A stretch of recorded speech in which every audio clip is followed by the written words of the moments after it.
So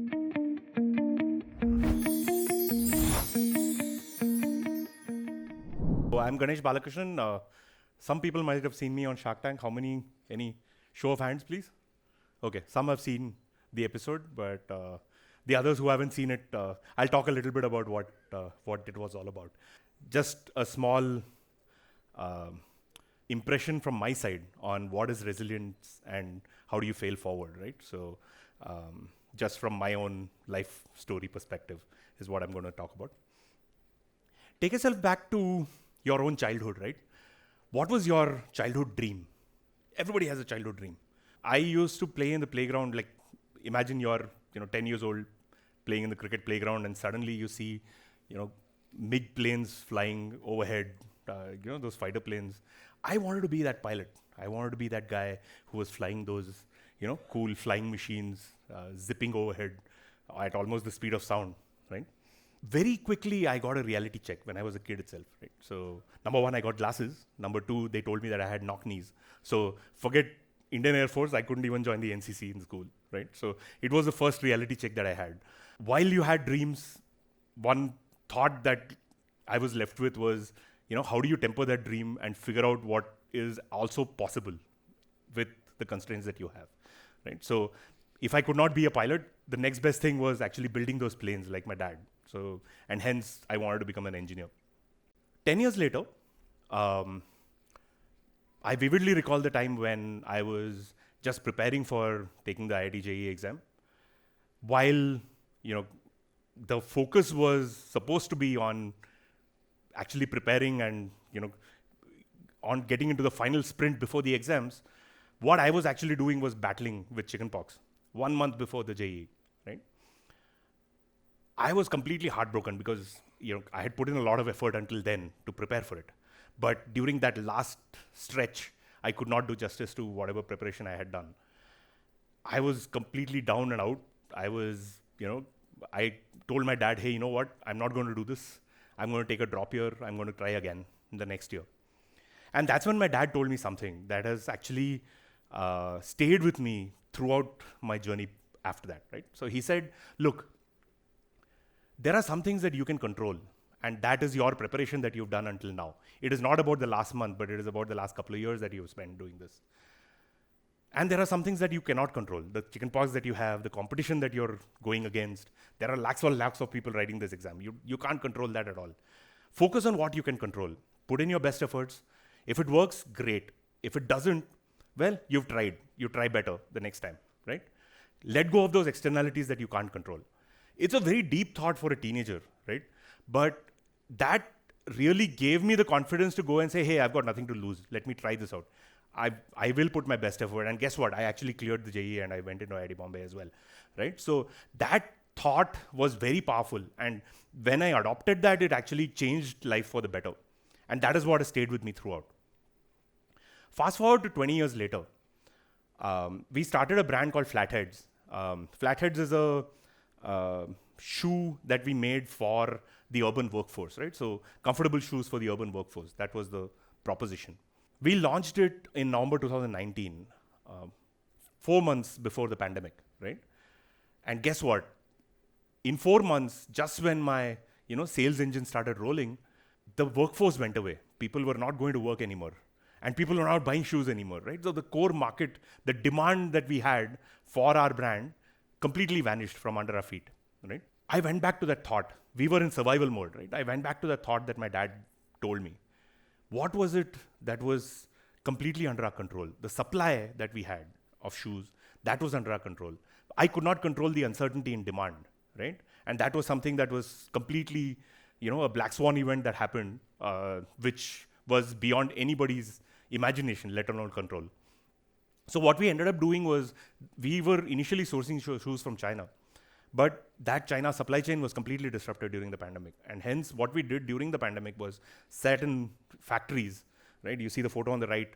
That's us in the factory during the pandemic, trying to get new shoes made and building the entire India supply chain. When the demand came back post the pandemic, we were actually ready with India's first bamboo shoes and linen shoes that we launched into the market, completely made in India, right? So if you can pick and choose the things that you can control and move ahead. That is the mindset that we try to develop, right? Even during the times that it doesn't work. When you have a setback, right, what keeps you going? What keeps you moving ahead? For me, it is, I just go back to my purpose. Why did I become an entrepreneur? The joy of, understanding a customer's needs, connecting with their emotions, creating something, creating a product, creating a service, offering it to them, and then seeing them, part with their hard-earned money and voting on our product where they had a choice of so many other things. And then, giving us that customer love or the feedback that can help us improve, right? That joy of creation is what I live for, right? That is my purpose. And every time you see that there are ups and downs, that is one purpose that keeps me motivated enough to be on my entrepreneurial journey throughout, right? And even in corporate life, I had always gravitated towards entrepreneurial ventures where we actually incubated and launched businesses. So it wasn't new to me even before I jumped onto entrepreneurship, right? You see some pictures here of, our first customers of Flatheads. And, we actually founders, me and Utkarsh, we actually went and delivered the shoes personally to get their reactions and their joy when they actually wore the shoes. Throughout my journey, I'm 45 now, so I've gone through half of my working career, a little more than half of my working career. I tend to time these events, right? So I graduated during the dot-com bust as an engineer, right? Worst time to graduate as an engineer, there were no jobs available. I did my MBA and I graduated during the financial crisis in 2008, right? It's just timing. I launched a footwear startup during the pandemic. But these are ups and downs that you go through, right? And these are ups and downs that happen in everybody's life. I'm sure all of you are thinking right now about all the ups and downs that you've been through. That is life, right? But these are things that are happening to you. These are not things that are controllable at all, right? So going back to their original thought, these are uncontrollables. What am I doing? What is my controllable and what am I doing about it is this. I started off as an engineer. I became a business thinker.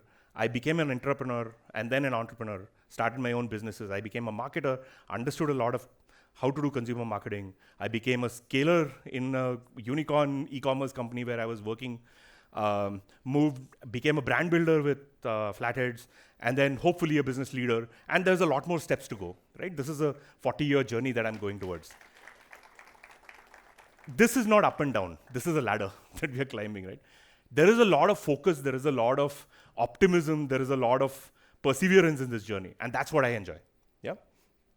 Is it important to make a ton of money?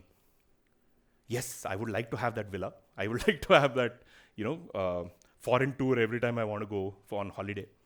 But for me, what is more important is really finding people that I like to work with, who resonate with me, stand with me, and the purpose that I am driving. If we are able to connect on that purpose, if we have the same value systems and the same ethics, then that journey becomes a lot easier. Both of us, can traverse that journey together much easier. Let me tell you a story about Momo. Momo was a mobile payments app that we launched in 2013. That team on the top left was the 50-member team that we had. We were going through an acquisition conversation after about 3 years of growth. We had multiple suitors on the table. We had multiple deals on the table. One of the deals basically gave a great financial outcome for the founders, but the team was going to be killed, right? They were just going to be let go. One of them had a good outcome for the team, but the product was going to be killed, right? Because the acquirer did not need the startup, did not need the technology itself.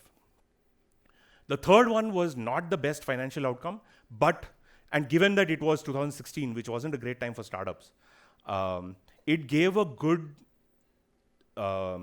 landing pad for the entire team as well as the product for us to continue doing what we had created, right? So we actually ended up taking the last option because that was something that really took care of the 50 people that put their faith and trust in us and joined us on our purpose, on our journey, versus the best financial outcome that could have happened for us, right? So that is the moral system that we live in. That is what we believe in, and that's what if you are able to connect with people who believe in that kind of a foundation that you want to drive, that is something that makes life a lot more joyful, right? And that's what motivates me. Let's talk about Shark Tank, shall we? The Shark Tank episode aired in 2023 January. It went viral, and a lot of entrepreneurs empathized with ups and downs that an entrepreneurial journey that we went through. It was real entrepreneurship. It was not the unicorn announcements and the funding announcements and the crash and burns of entrepreneurship that you see in the newspaper. That is what people resonated with. What really got me excited was not meeting sharks, but actually connecting with the entrepreneurs that they were, right? And them understanding, them having been through the same journey and empathizing with the journey of an entrepreneur, right? So that is what really was exciting about me being there. Post that, actually, a lot of entrepreneurs reached out to me. They actually spoke to me about how they were going through a very similar journey, or they had gone through that journey and really resonated with what I was doing. And one thing that I heard consistently was, hey, now I know that I'm not alone, right? There is a lot of power in actually finding people who are on very similar paths like yours, right?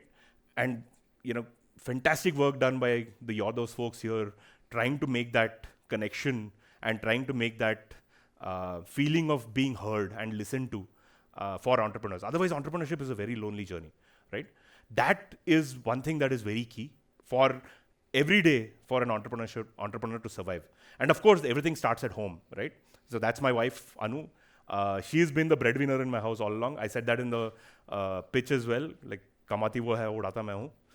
And she's gone through, her parents have been entrepreneurs, so she's gone through that journey when she was growing up. So she understands it much more than I do. I'm a first generation entrepreneur. And of course, my daughter, like, every day I go back home, like, she brings that fresh energy and optimism and positivity to me, like, whenever we interact with each other. So what is resilience? Just to, encompass the whole thing. For me, resilience is basically the pursuit of what makes me happy, right? It is finding your purpose, driving towards it with optimism, finding the right people who will stick with you on your journey and resonate with your purpose, and also, getting that ecosystem of support of both, your family and external support systems along the way. Today, as we celebrate the Festival of Joy, I sincerely ask you to, think about this. What is your pursuit of happiness? Thank you.